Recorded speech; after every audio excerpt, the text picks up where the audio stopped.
mga ingredients. Magluluto po tayo ng lechon manok paksiw na may patatas.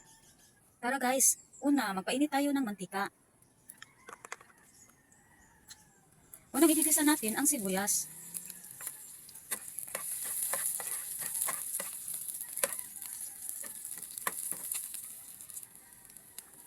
Isusunod naman po natin ang bawang.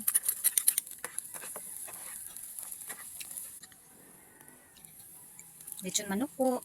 Ito pala ang natirang ulam namin. Ginawan ko lang ng paraan para naman po maiba.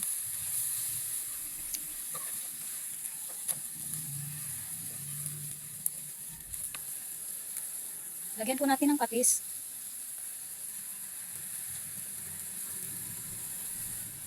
Kaunting suka lang po.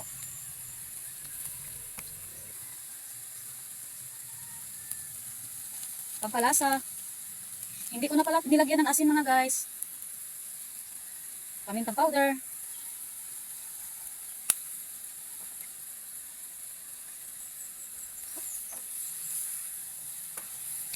Mix-mix lang po natin.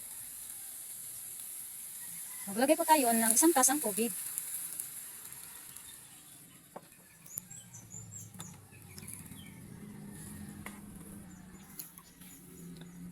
Patatas po.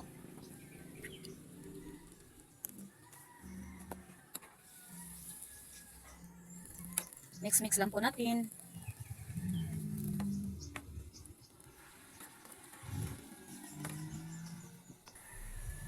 Ayan na po, kumulo na po. Lagyan naman natin ng bell pepper.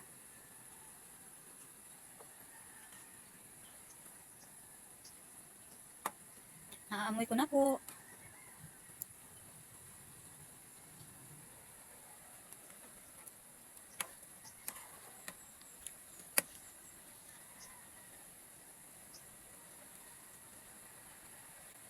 Tikman naman po natin.